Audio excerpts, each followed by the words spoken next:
All right, folks. I think we can keep this one on the brief side as well. Your early show, Broken Promise, with Dan Vespris. It's Broken Promises. I'm changing the title of today's show. Forget the show, we're changing the title of the whole damn experience. This is no longer Fantasy NBA Today. Is it a Sports Ethos presentation? Well, we'll see if they want it. This is your episode of Broken Promises with Dan Vespris. Today's broken promise that I'm going to keep this show extremely brief. Every day I say it, and every day I try to do it, and every day I fail miserably. Anywho, we're going to do our best. I'm at Dan Vespris on Twitter. Let's talk streaming, friends, confidants. It's Tuesday in a weird week. Most of you, I think, that are watching these streaming shows are kind of like at least semi-up to date in how things have been going. And this is a week where the overarching theme is Friday, you have 12 games. Sunday, you have 13. So most likely, unless you've already taken various precautions, your Friday and your Sunday are probably full, which meant that this week needed to be an exercise in front loading because there really aren't that many ways to backload the week. No matter how you slice it, in those last 3 days, if you tried to backload it, somebody playing 2 games is going to fall at least on one of those 2 days in those final 3. So the front 4 is the way to go. And we talked yesterday about how the Atlanta Hawks have the best schedule in the first 4 days because they go 3 times in 4. But one of those is now done. So the Hawks, much like many other teams in the NBA, have 2 games over the next 3 days, which no longer makes them an advantageous scheduling spot just from a strict number of games standpoint.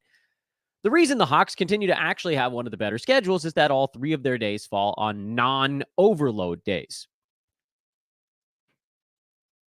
There is only one team with a truly awful schedule right now. It's the Chicago Bulls. They're off for 3 days in a row. All the other teams that started the week with a bad schedule play tonight. So there's really no reason to make a move off of those guys. Those teams, the San Antonio Spurs and the Utah Jazz, who have 2 games off starting tomorrow, or 2 days off, I guess we should say. So if you wanted to make any move on those guys, that would be the time to do it. There's no reason to preempt it by making the move now.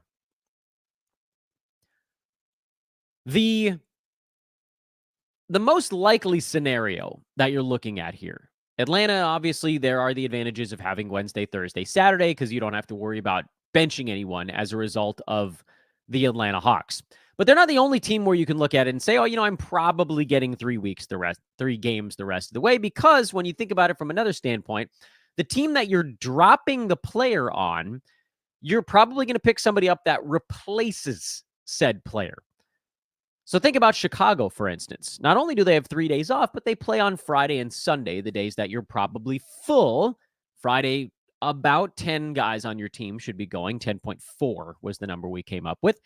And Sunday, you'll probably have 11. 11.2 was the average number of active players on a Yahoo roster. 11.2 out of 13, based on how many games are playing in the NBA. Again, we're just running very simple averages, and your team will be in some part of a bell curve on either side of those, that 10 and that 11 that I just mentioned.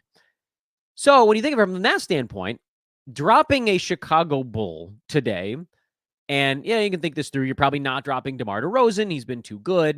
You're probably not dropping Vooch. He's been too good. I hate to think that you'd have to drop Alex Caruso because he's actually been that good this year. Caruso's number 50, guys, per game this year. Number 50. He's actually 1 slot behind Vooch. And if you're like, oh, what is it, turnovers? Nah, not really. Vooch is at 1.6. Caruso's at 1.4. Caruso's just been that freaking good at threes, steals, and blocks all season long. That's how he's done it. Hyper elite in steals, great in blocks for a guard, 2 3-pointers a game, and then obviously not turning the ball over. And it's kind of amazing when you think about the impact that those categories can have.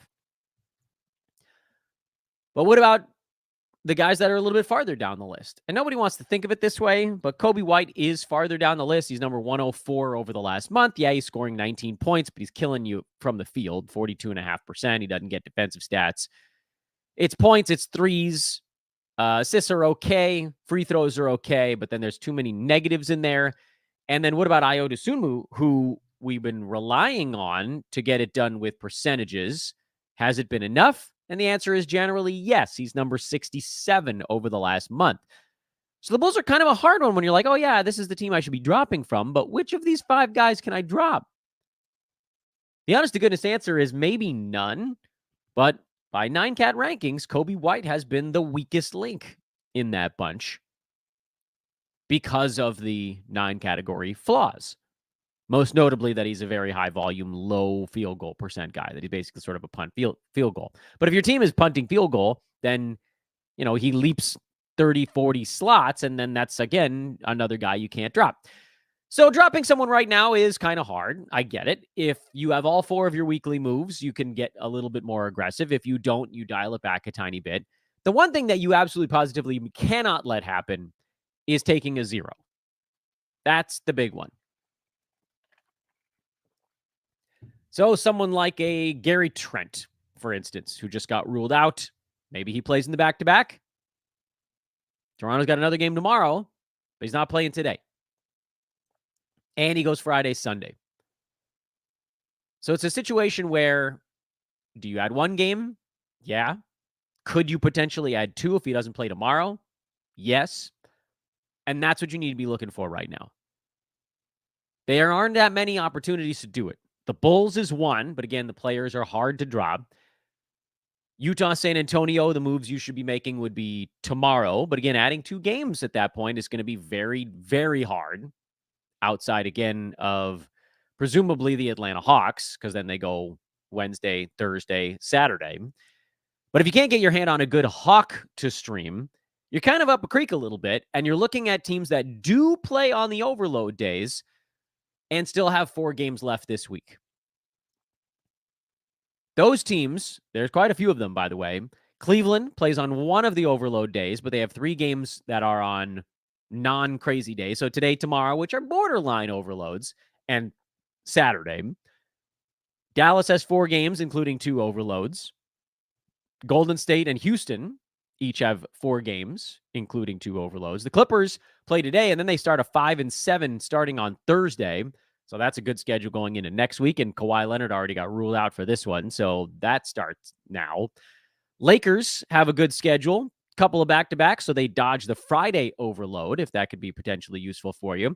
Miami, they've got a back-to-back Thursday, Friday, but they've got 4. Milwaukee and Minnesota are each, and Oklahoma City actually, are each in the midst of a 6-game in 9-day stretch that starts today. But again, they do fall on the overloads. The Knicks have 4 games. Philly's got 4 games, but 3 of them are on better days. Sacramento's got 4. Toronto's got 4. Washington's got 4. You have a ton of choices still this week of teams with 4 games where a lot of them fall on those overload days. If I could potentially steer you away from any of the overloads, I'd like to try to do it. So those teams would be, obviously, Atlanta. We've talked about that. They've got 3 games left, but you're going to get to use all 3. Cleveland's got 3 games left. You could probably, or 4 games left, and you could probably use 3. So Cavaliers is one of them. You're looking for 4-game weeks the rest of the way. 4 games left this week, the rest of this week, where 3 of them are on days where you're not overloaded. So Cleveland is one. The Lakers is another. Philadelphia is a third. And I think that might be it.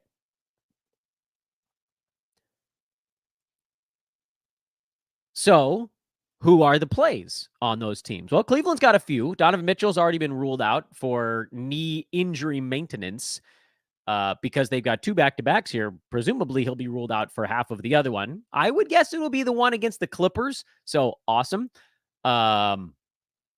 Which sucks, by the way, if you have Donovan Mitchell, because this is probably going to be a 2-game week for him, but there isn't a whole lot you can do about that. I don't know if Max Strus is going to miss one half of the back-to-backs, but he's a guy that would see some bump there. Karis LeVert obviously gets a pretty big bump. Darius Garland's going to play better, but he's not going to be floating around on your wire. George Niang gets a little bit of a bump, more 3-pointers. You're getting 3 games. That's kind of what's important there. The Lakers is the next one. Rui is the only one I would put in that mix. He's probably out rostered already, but if he's not, he would be a really good fit there because, again, you could drop him if you wanted to on Sunday and start gaming for next week or whatever. But honestly, you just hold it through. Easy peasy. No problem there. Lakers, by the way, one of the rare teams that only has 3 games that final week, so something to kind of keep in the back of your brain as well. And then Philly, troubling because Joel Embiid might be back on Thursday. He might be back on Saturday. He ain't playing the back-to-back. And Tyrese Maxey could be back as soon as tonight. So you're looking at a team where you're like, all right, who am I really streaming here? And the answer is nobody. It's too risky. It's too risky. You can't go Paul Reed because Embiid would blow that up. You can't really go Kyle Lowry because he's going to skip the back-to-back. And if he misses the Saturday half, then it ruins the whole plan. Although I would assume he skips the second half of it. We just can't really know for sure. They might go the other way. You can't really go Campaign because he's not good enough. Oubre's getting played anyway. He's not on the waiver wire. Batum is not going to be good enough. So there just isn't really an option on Philly. The Lakers don't really have one because presumably Hachimura is already rostered. So you're looking at Cleveland today as the non-Atlanta. I can still get 3 games out of this team on non-overload days play. Cavaliers. I lean into Cavaliers probably because they have better streaming options than the Hawks. Sorry, Atlanta. Especially with Jalen Johnson back, your streaming options just got thinner and thinner. So the Cavs is one. And then the other option is, what if you're not fully overloaded? Like, what if you decided you did want to drop Kobe White? Well, maybe you have an opportunity to play someone who has a game on Friday.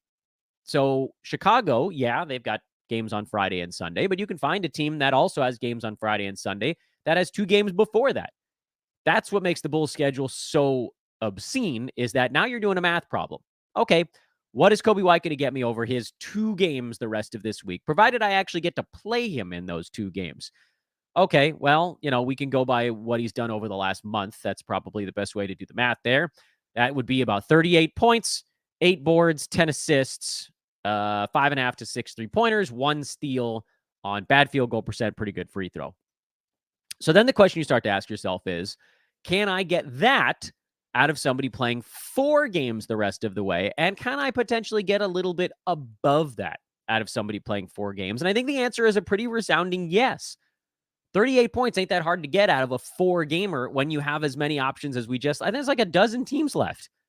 A lot of guys on the wire can give you 9.5 points when you're not picking from the 9th and 10th players on the New Orleans Pelicans. So really give it some serious thought, that a team where you can add 2 extra games played. And then the other little footnote on this before we wrap up the show that I said was going to be short, and I can still do it. I believe in myself. The other footnote is, if you drop, say, Kobe White, let's use him as the example here, who slots in to take his spot on Friday and Sunday? Maybe on Friday it's the guy you pick up, but maybe on Sunday you actually had an 11th best player that you can slot in that's better than the guy you pick up. So maybe you're only seeing the Kobe 2 replacement drop-off on Friday, and on Sunday you're seeing a Kobe 2 slightly better than replacement drop-off. But Chicago's the team you really got to give a lot of thought to, especially if you're in your finals week and you don't need them for next week. Kobe White, Io, whatever. These guys are really, really, really, really good, and you're going to miss them on Friday and Sunday. But getting 4 games versus 2 is a colossal jump. And Chicago is that remaining team where you can get a 2-game bump without doing anything super fancy. Good luck tonight, everyone. We wanted to keep it under 15 minutes, so I did it. I am Dan Besbris, at Dan Besbris over on Twitter. Good luck tonight. I will talk to you guys again tomorrow. We got a double whammy coming up Wednesday, Thursday, and Friday. And then we're done with the twofers. 2-a-days end after Friday. Try to maybe do some streaming stuff over the weekend because a lot of leagues are wrapping up. But next week, we'll go to 1 show a day. And following week, we go into off-season 1 show a day. Holy smokes, I can't believe it. See you soon.